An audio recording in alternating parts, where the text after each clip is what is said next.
మన తండ్రి అయిన దేవుని నుండి ప్రభు అయిన క్రీస్తు నుండి కృపయు కనికరము సమాధానము ఈ వర్తమానం వినుచున్న దేవుని బిడ్డలందరికీ కలుగునుగాక. ప్రియా దేవుని బిడ్డలారా, ఈ దినము అనగా 4వ తేదీ ఏప్రిల్ మాసం 2024వ సంవత్సరం గురువారం దినపు ధ్యానాంశము దొంగిలివాడు ఇక మీదట దొంగిలక, 2వ భాగము. ప్రియా దేవుని బిడ్డలారా, అనుదినము అందించబడుతున్న ఆత్మీయ వర్తమానాల ద్వారా మీరెంతగానో ఆశీర్వదింపబడుతున్నారని, ఆత్మీయంగా బలపడుతున్నారని మేము విశ్వసిస్తున్నాం, ప్రార్థిస్తున్నాం. ప్రియులారా, ఈ సమయంలో మరి ప్రార్థించుకుని దేవుని సహాయం చేత వాక్య ధ్యానంలోనికి వెళదామా? తలలు వంచండి, కండ్లు మూసుకోండి, ప్రార్థించుకుందాం. మహాగణుడను గొప్ప దేవ, ప్రేమ నమ్మకం కలిగిన మా కన్న తండ్రి, మీ ఘనమైన శ్రేష్టమైన నామానికి మహిమ చెల్లిస్తున్నామయ్యా. ఆధారభూతుడా, నమ్ముకోదగిన దేవుడా, మీ అనలేని కృపను బట్టి క్రీస్తు ప్రభులో మాకు అనుగ్రహిస్తున్న పరసంబంధమైన భూసంబంధమైన ప్రతి ఆశీర్వాదాన్ని బట్టి మహిమ చెల్లిస్తున్నాం. అనునిత్యము వాక్యము ద్వారా మమ్మల్ని దర్శించి మీ కృపలో బలపరుస్తున్నందుకు మీకే మహిమ చెల్లిస్తున్నామయ్యా. ఎన్నికలేని మమ్మలను మీ కృప చేతనైనా నడిపిస్తున్నటువంటి దేవా, ఈ శ్రేష్టమైనటువంటి సమయంలో జీవార్థమైన మాటల చేత బలపరుస్తుంటుండగా వాక్యపు వెలుగులో మా జీవితాలను సరిచేసుకోవటానికి కృప దయచేయండి. మారు మనసు రక్షణ లేని హృదయాలను కదిలించండి. మీ దాసునిగా నన్ను మరుగుపరిచి కేవలం వాక్యమును మాత్రమే బయలుపరిచి తద్వారా మీరే మహిమ ఘనత పొందమని క్రీస్తు నామములో అడిగి వేడుకుంటున్నాం తండ్రి, ఆమెన్. ప్రియులరా, దొంగతనము, దొంగిలించుట అనేటువంటి విషయాల గురించి నిన్నటి దినాన వివరంగా తెలుసుకుంటూ చివరిలో దాన్ని అధిగమించటానికి చేయవలసినటువంటి ప్రయత్నము తన స్వభావ మార్పని, అది తీసుకునేటువంటిది పొరుగువానికి ఆశించేటటువంటి వాటి విషయం నుంచి పొరుగువానికి చేయాలి, లేకపోతే దేవుని సంఘానికి, సహవాసానికి, ఇతరులకు, దేశానికి నేను ఏదైనా చేయాలి అనేటువంటి స్వభావానికి రావాలి అని తెలుసుకున్నాం. అయితే ఈ సమస్యను గురించి అపోస్తుడైనటువంటి పౌలు గారు ఇంకా వివరంగా తెలియపరిచారు. అంటే ఆ దొంగతనం అనే స్వభావమును అధిగమించటానికి మొదటిగా స్వభావ మార్పు అనేటువంటిది ఎలాగైతే ఉందో అందులో మరొక విషయాన్ని జోడించారు. అదేమిటో చూద్దాం. ఎఫెసీయులకు రాయబడిన పత్రిక 4వ అధ్యాయము 28వ వచనం. దొంగిలివాడికి మీదట దొంగిలక, అక్కరగలవానికి పంచిపెట్టుటకు వీలు కలుగు నిమిత్తము తన చేతులతో మంచి పని చేయుచు కష్టపడవలెను అన్నారు. ఇక్కడ కష్టపడుట అనే మాటను తర్జుమాలో శ్రమ అన్నారు. జాగ్రత్తగా గమనించండి. శ్రమ మనిషిని అలసటలోనికి నడిపిస్తుంది. ఈ శ్రమ ఎలాంటిదయ్యా అన్నట్లయితే శారీరక శ్రమను ఉపయోగించడానికి ఉపయోగించారు. ప్రియులారా, జాగ్రత్తగా గమనించాలి. మంచి పని విషయంలో చాలా స్పష్టంగా వాక్యం చెప్తుంది. ఏం పని చెప్పబడుతుందయ్యా అంటే చేతులతో మంచి పని చేయుట అని. మంచి పనిని వాక్యం ఎలా వివరించారయ్యా అంటే పౌలు గారు కొరింథీయులకు రాయబడిన మొదటి పత్రిక 4వ అధ్యాయము 12వ వచనంలో, 4వ అధ్యాయము 12వ వచనంలో స్వహస్తములతో పనిచేసి కష్టపడుచున్నాము అన్నారు. అంటే కష్టాన్ని గురించి ఎంత వివరంగా తెలియపరిచారు అంటే దొంగతనం విలువ, ఆ శ్రమ యొక్క విలువ ఏంటో తెలియాలంటే దొంగతనాన్ని విస్మరించాలి. సాధారణంగా పిల్లలకి మనం ఏది అడిగితే అది ఇస్తూ ఉంటాం. కానీ పిల్లల విషయంలో మనం చేయవలసిన ముఖ్యమైన పని ఏమిటంటే వారికి కష్టం విలువ నేర్పించాలి. వారు సోమరపోతులుగాను, వ్యసనపరులుగాను మారిపోవటానికి గల కారణం ఏమిటంటే ₹1 ఖర్చు పెట్టేటప్పుడు ఆ రూపాయి ఎంత కష్టపడితే వస్తుందనే విషయాన్ని గనక వారికి మనం తెలియపరచకపోతే నీళ్లలా ఖర్చు పెడతారు. చూడండి, చాలా మంది అనుభవాల్లో చూస్తూ ఉంటాం. కష్టపడిన ఆ ఆదాయాన్ని ఖర్చు పెట్టాలంటే ఒక భయం ఉంటుంది. ఈ జీతం, ఈ ఆదాయం ఎంత కష్టపడితే నేను వచ్చింది, దీన్ని ఎలా ఖర్చు పెట్టాలి అని భయం ఉంటుంది. అది అన్యాయంగానో, అక్రమంగానో, మోసపూరితంగానో, దొంగతనంగానో వచ్చినటువంటి డబ్బును మనిషి విచ్చలవిడిగా ఖర్చు పెడతాడు. కారణం ఏమిటో తెలుసా? దాని విలువ తెలియకపోవటం. అందుకని అపోస్తుడైనటువంటి పౌలు గారు అంటున్నారు, చేతుల కష్టం అనే మాట, శ్రమ అనే మాట చాలా స్పష్టంగా ఉపయోగిస్తున్నారు. ఒక మనిషి మన మధ్య, మన స్నేహితుల మధ్య, మన గృహాల్లోనే ఉండేటువంటి వ్యక్తులు ఉంటారు. కష్టపడడానికి ఒప్పుకోరు. కానీ ఖరీదైన ఆహారం కావాలి, ఖరీదైన జీవన విధానం, ఖరీదైన వస్త్రాలు కావాలి. ఎక్కడి నుంచి వస్తాయి సంపాదించిందే? ఎక్కడి నుంచి వస్తాయి మనిషి కష్టపడందే అని అంటే ఈ మాట చెప్పాలి అంటే ఈనాటికి చాలా మంది భార్యలను సొమ్ము దోచుకునే భర్తలు ఉన్నారు. లేకపోతే తల్లిదండ్రులను సొమ్మును దోచుకునే బిడ్డలు ఉన్నారు. దోచుకోవటం అంటే మనం అనుకున్నాం దొంగతనం అంటే వారికి లేనప్పుడు వెళ్ళి రహస్యంగా అపహరించటం, తస్కరించటం కాదు, కానీ ఒక శ్రమను నిలువు దోపిడీ చేయటం కదా. ఈరోజు ఎంతో మంది బిడ్డలు తల్లుల శ్రమను దోపిడీ చేసే బిడ్డలు లేరంటారా? తల్లి ఎంతో కష్టపడుతుంటే, శ్రమ పడుతుంటే, నిద్రాహారాన్ని మాని కష్టపడుతుంటే ఈ బిడ్డలు ఏం చేస్తున్నారయ్యా అన్నట్లయితే ఆ శ్రమను దోపిడీ చేస్తారు. విందులు, వినోదాలు, సంతోషాలు, ఆనందాలు ఇవన్నీ చేసేటప్పుడు కనీసం ఏం తెలిసిందయ్యా అంటే ఈ తల్లి కష్టం ఏంటో ఆ బిడ్డకు తెలిస్తే ఆ దొంగతనాన్ని, ఆ దోపిడీని అడ్డుకుంటాడు కదా. చాలా మంది చూస్తూ ఉంటాం, వీళ్ళు ఆ కుటుంబ యజమానురాలు కష్టపడుతుంటే యజమానుడు జోదానికో వ్యసనానికో అలా జీవితాన్ని వెళ్ళబోస్తూ ఉంటాడు. అంటే నెల జీతాన్ని ఒక రోజులో ఖర్చు పెట్టేవాళ్ళు. ఈ కష్టపడ్డటువంటి నెల జీతం అంతా కూడా ఒకరోజు ఒక ప్యాకెట్లోనో, జోదంలోనో, లేకపోతే మద్యపానంలోనో చాలా సునాయాసంగా ఖర్చు పెడుతున్నారంటే వాళ్ళకి ఏం తెలియలేదు, శ్రమ తెలియలేదు. అది ఎంత శ్రమ పడితే ఆ విలువ వస్తుందో. అందుకని మనిషి శ్రమను నేర్చుకోవాలి. ప్రియులారా గమనించండి, నీ జీవితంలో శ్రమ అనేది ఉన్నప్పుడు, శ్రమ విలువ తెలిసినప్పుడు, ఉదాహరణకి అనుకుందాం, ఏదైనా ఒక రోజు జీతం కష్టపడి సంపాదించుకుని నువ్వు వస్తూ ఉన్నావు. ఒక వ్యక్తి, నీతో ఉండేటువంటి వ్యక్తి, అతను కూడా నీతో కష్టపడ్డారు, ఇద్దరికి జీతం ఇచ్చారు. ఆ వ్యక్తి జేబులో నుంచి ఆ జీతం కాస్త పడిపోయింది. ఆ వ్యక్తి చూసుకోకుండా వెళ్ళిపోతున్నాడు, నువ్వు చూసావు. నీకేమనిపిస్తుంది? ఖచ్చితంగా, అరే ఇదే జీతానికి నేను కష్టపడ్డాను, వాడు కష్టపడ్డాడు, ఈ రూపాయి రావాలంటే నేను ఎంత కష్టపడితే ఈ రూపాయి వచ్చింది. తప్పు వాడికి చెందాలి, ఖచ్చితంగా వాడికి చెందాలని పిలిచి మరీ ఇస్తాం. ఎందుకనంటే ఆ కష్టం విలువ నీకు తెలుసు గనక. అదే పని పాట లేని వ్యక్తి చూశాడు అనుకోండి, అతని కష్టం విలువ అతనికి తెలియదు. ఎప్పుడైతే దొరికిందో నా అదృష్టం అనుకుంటాడు, ఇది తీసుకువెళ్ళని ఇష్టానుసారంగా ఖర్చు పెట్టుకుంటాడు. అంటే కొంతమంది విషయంలో మీకు అర్థం కావడానికి చెప్తున్నాను. ఎందుకు ఇలా జరుగుతుంది అంటే శ్రమ విలువ తెలియకపోవటం. అందుకే అపోస్తుడైన పౌలు అంటున్నారు కదా, మీరు చేతులతో కష్టపడి అన్నారు. తర్జుమాల్లో దీన్ని ఏమని చెప్పారయ్యా అన్నట్లయితే శ్రమ అన్నారు. అపోస్తుల కార్యగ్రంథము 20వ అధ్యాయము 34వ వచనంలో, అపోస్తుల కార్యగ్రంథము 20వ అధ్యాయము 34వ వచనంలో, నా అవసరముల నిమిత్తము నాతో ఉన్నవారి నిమిత్తము ఈ నా చేతులు కష్టపడినవని మీకే తెలియను, మీరును ఇలాగో ప్రయాసపడి బలహీనులను సంరక్షింపవలనని, పుచ్చుకొనుట కంటే ఇచ్చుట ధన్యమని ప్రభువైన యేసు చెప్పిన మాటలు జ్ఞాపకము చేసుకొనవలనని అన్ని విషయంలో మీకు మాదిరిని చూపితినెను అన్నారు. పిల్లల మాట వింటున్నారా? చూసారా? ఈ మాటను జాగ్రత్తగా మనం ఆలోచన చేస్తే, ఎదుటి వారి కష్టములు తీర్చటానికి వారి చేతులు కష్టం. ఈరోజు ఎంతమంది చూడండి, వారి బిడ్డల యొక్క ఆకలి తీర్చటానికి కష్టపడే తండ్రులు లేరా, తల్లులు లేరా? ఎందుకనంటే వారు కష్టపడి వారి అవసరాలు తీరుస్తున్నారు. అలాగే కొంతమంది ఉన్నారు, వారి బిడ్డల అవసరాలు తీరటానికి అన్యాయపు మార్గాలు, అంటే మనం అనుకున్నాం అది ఏ మార్గమైనా దొంగతనం అనుకుందాం, దొంగతనాన్ని ఎంచుకునేటువంటి వారు లేరా? ఈ విషయాల్లో వాక్యం వినేటువంటి మనం ఒక్కొక్కసారి అనిపిస్తుంది, అయ్యో బిడ్డలు మన పట్ల ఇలా ప్రవర్తిస్తున్నారా, లేకపోతే నన్ను ఇలా మోసం చేస్తున్నారా, నా శ్రమను దోపిడీ చేస్తున్నారా అనేటువంటి భావం కలుగుతూ ఉంటుంది. కానీ కొన్నిసార్లు మనం కూడా పరీక్షించుకోవాల్సిన విషయం ఏమిటంటే, మనం పిల్లల్ని లేకపోతే మనకన్నా చిన్నవారిని ప్రయోజకుల్ని శ్రమ తెలిసేవారిగా పోషిస్తున్నామా, లేక అపహరించేవారు, అంటే ఒక మాటలో చెప్పాలంటే దొంగలను కానీ మనం మేపుతున్నామా? ఎందుకంటే కొన్నిసార్లు ఆ శ్రమ విలువ తెలియకపోతే మనిషి దొంగగా మారే ప్రమాదం ఉంది. ఈరోజు చాలా మంది అతి గారాభం వల్ల పాడైపోయిన బిడ్డలు ఎంతమంది ఉన్నారు చెప్పండి. కారణం ఏమిటంటే గారాభం అంటే శ్రమ తెలియపరచకపోవటమే. కనుక ఇక్కడ అపోస్తుడైనటువంటి పౌలు గారు దొంగతనానికి వ్యతిరేకమైనటువంటిది ఏమిటయ్యా అంటే శ్రమ అన్నారు. ఎప్పుడైతే ఆ శ్రమ చేతుల కష్టం అనేది నేర్పిస్తున్నామో బిడ్డలు రేపు ప్రయోజకులు అవుతారు. అలా ప్రయోజకులు కాకపోయినట్లయితే ఈ రోజుకి వారు వివాహాలు జరిగాక సంపాదించే వయసు వచ్చిన వారికి బిడ్డలు వచ్చిన తల్లో తండ్రో ఏదో ఒక సహాయం అందిస్తారని వారి శ్రమ మీద ఆధారపడేటువంటి సోమరపోతులు కనిపించట్లేదా? కారణం ఏమిటంటే వారికి చేతులు శ్రమ నేర్పించకపోవటమే. రోమిలకు రాయబడిన పత్రిక 6వ అధ్యాయం 12వ వచనంలో, కాబట్టి శరీర దురాశలకు లోబడుకున్నట్లు చావునకు లోనైన మీ శరీరమందు పాపము ఏలనీయకుడే అన్నారు. ఈ విషయాన్ని ఆత్మీయ విషయాలకు ఆపాదిస్తున్నారు అపోస్తుడైన పౌలు గారు. ఎంత చక్కని వర్ణనో మనం చూస్తే, మీ శరీరాన్ని దురాశలకు లోబడినట్లు. ఈరోజు దేవుడిచ్చిన శరీరము, దేవుడు నివాసయోగ్యమైనటువంటి మందిరమైనటువంటి శరీరాన్ని శరీరయుక్తమైనటువంటి చావునకు లోబడినట్లుగా జీవించటం అంటే దేవుని సొమ్మును అపహరిస్తున్నాం. ప్రియులారా, ఈరోజు దేవుని సొమ్ము అయినటువంటి ఆయన మందిరాన్ని అనగా ఆయన శరీరాన్ని అపహరించి వేరువేరు విషయాలకు ఉపయోగించటం అంటే అదే కదా. అంటే ఈ శరీరానికి ఆత్మీయత లోపించినప్పుడు, అనగా ఇదిగో ఈ శరీరమునకు ఆత్మీయ అభ్యాసం ఏమిటో తెలియకపోతే, వాక్యం వినటం ఏమిటో, నీతి కొరకు శ్రమ ఏమిటో, ప్రార్థన ఏమిటో, నిరీక్షించటం ఏమిటో, పశ్చాత్తాపం ఏమిటో దేవుని సన్నిధిలో గోజాడటం ఏమిటో ఈ విషయాలు తెలియకపోతే, ఆ శ్రమ అనేది నేర్పించకపోయినట్లయితే ఈరోజు శరీరము సుఖం కోరుకుంటుంది కదా.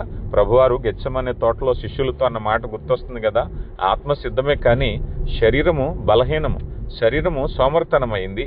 శరీరము ఏం నేర్చుకుందయ్యా అంటే అపహరిస్తుంది, దేవుని కొరకు ఇవ్వబడిన సమయాన్ని అపహరిస్తుంది. ప్రియులారా గమనించండి, ఈరోజు ఆ అనుభవాలు మనం నేర్చుకోకపోయినట్లయితే నీ సమయాన్ని దేని కొరకు ఉపయోగిస్తున్నావు, నీ తలంతులను దేని కొరకు ఉపయోగిస్తున్నావు, నీ ఆదాయాన్ని దేని కొరకు ఉపయోగిస్తున్నావు. మలాకి గ్రంథంలో మనం చూసాం కదా, నీ ఆదాయాన్ని దేవుని సన్నిధిలో మీరు దొంగిలిస్తున్నారు అన్నారు. ఎలా దొంగిలిస్తున్నారు? సృష్టికర్తను మర్చిపోవటమే కదా. ఈరోజు మనిషి సమయాన్ని కూడా దొంగిలిస్తున్నాడు, తలంతులు దొంగిలిస్తున్నాడు, దేవునికి ఇచ్చిన తెలివితేటలు, దేవునికి ఇచ్చిన మంచి స్వరం, దేవునికి ఇచ్చినటువంటి వాక్కు దేవుని కొరకు ఉపయోగించకుండా నీ సొంత పనిపాట్లకు ఉపయోగిస్తూ నిన్ను కలగచేసిన దేవునే మర్చిపోవటం. చాలా మంది దేవుని యొద్దకు వచ్చేటప్పుడు ఏదైనా చెయ్యాలి అని అనుకుంటే వాళ్ళ భావంలో వాళ్ళు అనుకుంటారు కదా, నాకేదైనా మేలు చేస్తే నేను చేస్తానని. నిన్ను సృజించటమే దేవుడు మేలు. అసలు నిన్ను ఎందుకు సృజించారని ఎప్పుడైనా ఆలోచన చేశావా? నీకు ఎందుకు చేతులు, ఎందుకు కాళ్ళు దేవుడే ఇవ్వకపోయినట్లయితే ఈరోజు ఎవరైనా మరణించిన వ్యక్తుల గురించి నువ్వు ఆలోచన చేయి. మరణించిన వ్యక్తులు ఈ రోజు ఆ పని చేయగలుగుతున్నారా? దేవుడు వారిని తీసుకెళ్లారు, అయితే మనం ఇంకా తీసుకుని వెళ్ళలేదు, ఇంకా ఇక్కడే ఉన్నాం. అది దేవుని కృప. దేవుడికి ఇచ్చిన కృపలో నీకు ఇవ్వబడిన ఆయుష్, నీకు ఇవ్వబడిన శరీరము దేవుని మహిమ కొరకు ఉపయోగించటమే. దేవుని మహిమ కొరకు ఉపయోగించకుండా కేవలము దేవుని కొరకు ఏమి ఉపయోగించిన జీవితాలు దేవుని యొక్క చిత్తాన్ని అపహరిస్తున్నారు. అందుకు ఆత్మీయ విషయాలతో జతపరిచిన పౌలు గారు ఈ మాటను ఎంత చక్కగా చెప్తున్నారంటే, శరీరానికి ప్రార్థన అవసరం, అభ్యాసం అవసరం. చాలా మంది వారి జీవితాల్లో ఆ సమయాన్ని, కొద్ది సమయాన్ని, ప్రార్థన వాక్య సమయాన్ని ఇవ్వకుండా మరేదో విషయాలకు ఉపయోగిస్తూ ఉంటారు. లోక సంబంధమైన విషయాల్లో వారికి పెద్దగా ఏ విధమైన చిరాకు రాదు, ఎందుకంటే ఆ విషయాల్లో ఎన్ని గంటలైనా నిరీక్షిస్తూ ఉంటారు. కానీ దేవుని సన్నిధిలో దేవుని వాక్యం అనేసరికి ఏదో ఒక విధమైనటువంటి అలసత్వం వస్తుంది. కారణం ఏమిటంటే దేవుని యొక్క ఆ సమయాన్ని దొంగిలించేవారుగా ఉండడాన్ని బట్టి. కనుక ప్రియులారా, మన జీవితాల్లో ఆత్మీయ విషయాల్లో కూడా మంచి ప్రవర్తన అభ్యాసం కలిగి ఉండాలి. గలతీయులకు రాయబడిన పత్రిక 4వ అధ్యాయము 11వ వచనంలో, గలతీయులకు రాయబడిన పత్రిక 4వ అధ్యాయం 11వ వచనంలో, మీ విషయమై నేను పడిన కష్టము వ్యర్థమైపోవునేమో అని మిమ్మును గూర్చి భయపడుచున్నాను అన్నారు. ఎందుకు భయపడుతున్నారు, ఎందుకు కష్టపడ్డారు అనంటే, ఆ సహవాసంలో గలతీ సంఘంలో ఉండేటువంటి వారు దేవుని సమయాన్ని, దేవుని యొక్క చిత్తాన్ని, దేవుని చిత్తంలో ఉండే తలంతులను అపహరించేవారుగా, దొంగిలించేవారుగా ఉంటారని భయపడుతున్నారు. అందుకని ఇందాక మనం చూసాం అపోస్తుల కార్యగ్రంథంలో, ఇచ్చుకొనుట కంటే పుచ్చుట ధన్యము అన్నారు. ఎక్కడొస్తుంది ఈ పని, ఎక్కడొస్తుంది ఈ యొక్క అభ్యాసం అన్నట్లయితే మనిషి అభ్యాసం పొందాలి. ఇదిగో నా జీవితంలో ఇచ్చేటటువంటి మనసు కలిగి ఉండాలనేటువంటి స్వభావం. కనుక ప్రియులారా, దేవుని చిత్తాన్ని ఎరిగినటువంటి వారుగా ఆత్మీయ విషయాలతో కూడా ముడిపెట్టినట్లయితే ఆత్మీయ విషయాల్లో కూడా దేవుని చిత్తంలో మనమందరము కూడా ఆయనకి ఇష్టలుగా మనం జీవించాలి. ఫిలిప్పీయులకు రాయబడిన పత్రిక 2వ అధ్యాయము 16వ వచనంలో, అట్టి జనము మధ్యను మీరు జీవవాక్యము చేతపట్టుకుని లోకమందు జ్యోతుల వలె కనబడుచున్నారు. అందువలన నేను వ్యర్థముగా పరిగెత్తలేదనియు నేను పడిన కష్టము నిష్ప్రయోజనము కాలేదని క్రీస్తు దినము నాకు అతిశయ కారణము కలుగును అన్నారు. ప్రియులారా, ఈ మాట వింటున్నారా? సాధారణంగా దొంగిలించేటటువంటి వ్యక్తి దగ్గర ఉండేటువంటి గుణం ఏమిటయ్యా అంటే, ఆ స్వార్థాన్ని మనం ఎలా చూడాలి అన్నట్లయితే, ఒక వ్యక్తి కష్టపడి సంపాదించిన దానిని ఉచితంగా పొందాలనేటువంటి కోణం. అంటే అతని యొక్క సమయాన్ని, ఉదాహరణకి ఒక వ్యక్తి యొక్క 100 రూపాయలే మనం అపహరించామనుకుంటే, ఆ 100 రూపాయలు సంపాదించటానికి అతడు గడిపిన సమయం ఎంత ఉంటుందో ఆ సమయాన్ని అంతా కూడా దొంగిలించినట్టే కదా మనం అనుకోవచ్చు. అయితే ఏముంది, ఒక రోజు జీతమే కదా తీసుకుంటే పోయిందేమంటే, ఒక రోజు జీతం కోసం ఒక రోజు కష్టపడ్డాడు, అతడు కష్టపడ్డటువంటి సమయాన్ని తీసుకుంటున్నావు. కనుక ప్రియులారా, ఇక్కడ సమయాన్ని, విలువైనటువంటి సమయాన్ని, ఈరోజు ఒక మనిషి కష్టం ఏమిటయ్యా అంటే, దేవుని చిత్తంలో అతని శరీరము దేవుని చిత్త ప్రకారముగా వినియోగించాలి. ఎలా వినియోగించాలి? దేవుని మహిమపరచాలని ఎలా చూస్తున్నామో అతడు తన జీవన విధానం కొరకు కష్టపడిన వాడిగా ఉండాలి. అందుకని ఇక్కడ మంచి పని అనే మాట కూడా ఉపయోగించారు మనం ఎఫెసీ పత్రిక 4:28లో. కనుక మంచి పని అనేటువంటిది నిజాయితీగా ఉండాలి, సొంత చేతులతో పనిచేసి సంపాదించినటువంటి పని కదా. కొంతమంది ఊరికే ఎదటి వ్యక్తి కష్టాన్ని వారు నిర్వహించడానికి ఇష్టపడుతూ ఉంటారు, కానీ నీ సొంత కష్టం అనేటువంటిది అందులో జతపరచబడాలి. మూడవదిగా ఇదే వచనంలో అవసరతలో ఉన్న వారికి ఇచ్చు నిమిత్తము. ఇవ్వటం అని అంటే మనకిష్టమైన వారికి కాదు ఇవ్వటం, అవసరతలో ఉండేటువంటి వారికి ఇవ్వటం. మనం సాధారణంగా మనకిష్టమైన వారికి మన దగ్గర ఉన్న శ్రేష్టమైనది ఇస్తాం. ఒకవేళ అవసరమైతే మనం వదులుకుని కూడా ఎదుటి వాళ్ళకి ఇస్తాం. కానీ దేవుని చిత్తంలో ఇవ్వటం అంటే అవసరతలో ఉన్నవారు, ఆకలితో ఉండేటువంటి వారికి ఇవ్వటం. అలాగా అవసరతలో ఉన్నవారంటే ఎవరు గుర్తొస్తారు? ఈ విషయంలో కొంతమందికి వచ్చే ఆలోచన ఏమిటంటే, అవసరతల్లో అంటే ఎక్కడైనా ఆకలితో అలమటించేవాళ్ళు, పేదలు, నిర్భాగ్యులు అని అనుకుంటూ ఉంటారు. కానీ అవసరతల్లో ఉండేటువంటి వారు ఎవరో తెలుసా? నీ రెక్కల కష్టం మీద బ్రతకటానికి ఎవరైతే ఆధారపడి ఉన్నారో నీ కుటుంబీకులు. తిమోతికి రాసిన మొదటి పత్రిక 5వ అధ్యాయము 8వ వచనంలో అపోస్తులైన పౌలు గారు అంటున్నారు, తన సొంత కుటుంబమును సంరక్షించని ఎడల. ఎందుకనంటే పక్షి ఆ వేటకు వెళ్ళినప్పుడు పక్షి పిల్లలు ఎలాగైతే తల్లి రాక కోసం ఎదురు చూస్తూ ఉంటాయి, ఆ తల్లి ఎప్పుడు వస్తుందా, ఆ ఆహారం ఎప్పుడు తీసుకొస్తుందా అని నోరు తెరుచుకుని ఎలా చూస్తారో నీ బిడ్డలు కూడా అంతే. ఈరోజు ఒకవేళ నువ్వు స్వదేశంలో ఉన్నావా, దూరదేశంలో ఉన్నావా, నీ కష్టార్జితం కొరకు నీ బిడ్డలు నోరు తెరిచి చూస్తూ ఉంటారు. ఎందుకనంటే అది నీ బాధ్యత. అంటే అవసరతల్లో ఉన్నవారికి ఇవ్వటం అంటే ఎవరో గురించి ఆలోచిస్తున్నావేమో, కానీ మొదట నీ బిడ్డలు నీ మీద అవసరతలో ఉన్నారు. వారి ఆకలి, వారి వస్త్రము, వారి చదువులు, వారి యొక్క వైద్యము, వారికి కావలసిన ప్రతిదీ, వారి నివాసము, కనీస అవసరాలు వారు నీ మీదే ఆధారపడాలి. అది దేవుని యొక్క ఉద్దేశం. అందుకని కష్టపడేటప్పుడు సొంత చేతులతో కష్టపడకపోతే, కొంతమంది విచిత్రంగా ఈ పిల్లలను తీసుకెళ్ళి ఎవరో అమ్మమ్మలు, నాయనమ్మలు మరొకరికి అప్పచెప్పే ప్రయత్నం చేస్తూ ఉంటారు. మరి నువ్వేం చేస్తున్నావు? నువ్వు చేసేదాన్ని దొంగతనం అంటారు. కనుక ప్రియులారా, కష్టపడి పని చేసేటటువంటి స్వభావం అనేది దేవుని చిత్తంలో ఉంది. అది ఎందుకు కష్టపడాలి అని అంటే, నీపై ఆధారపడినటువంటి వారికి నీవు ఆ పోషణ అందించాలి అనేటువంటిది. అలాగే మొదటి లైన్లో నీ మీద ఆధారపడేటువంటి వారిలో నీ కుటుంబీకులు, ఒకవేళ వృద్ధాప్యంలో ఉన్నటువంటి తల్లిదండ్రులు, అలాగే ముఖ్యంగా బిడ్డలైనటువంటి వారు, భాగస్వామి, వీళ్ళందరూ ఉంటారు. రెండవదిగా మనం ఇప్పుడు అనుకున్నామే ముందు, పేదవారు, ఆకలితో ఉన్నవారు. గల్తీలకు రాయబడిన పత్రిక 2వ అధ్యాయం 10వ వచనంలో, మేము బీదలను జ్ఞాపకము చేసుకునవలనని మాత్రమే వారు కోరిరి, అలాగూ చేయుట నేను ఆసక్తి కలిగి ఉంటిని అన్నారు కదా. పిల్లరా, ఈరోజు నీకు ఆహారం ఇవ్వబడిందా? సమృద్ధి ఉందా? ఈరోజు మనం చూస్తే ఒకవేళ మనం చక్కని ఆహారాన్ని అన్ని పూటలా తినగలిగితే, ఒక పూట ఆహారం లేనటువంటి వారిని చూసినప్పుడు నీ బాధ్యత ఏంటో నీకు గుర్తొస్తుందా?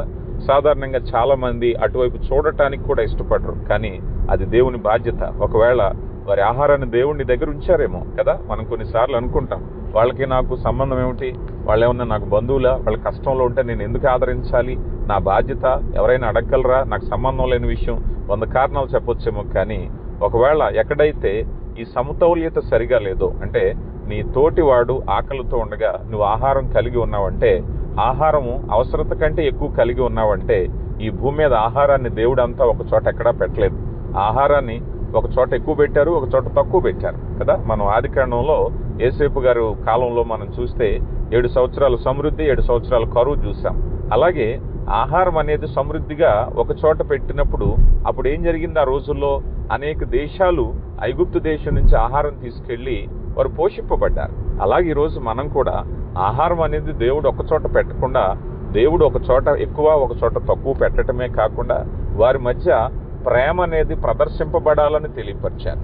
ఈరోజు ఆహారం ఒక చోట ఎక్కువ ఒక చోట తక్కువ ఉన్నప్పటికీ కూడా ఆ విషయంలో కొంతమంది దేవుడిని నిందిస్తూ ఉంటారు. ఎందుకు కొంతమంది ఆకలితో ఉన్నారు, కొంతమంది సమృద్ధిగా ఉన్నారు అని అంటే, దేవుడు ఈ ఆహారాన్ని ఎక్కడెక్కడ పెట్టినప్పుడు వారి మధ్య బాధ్యతలు కూడా పెట్టారు.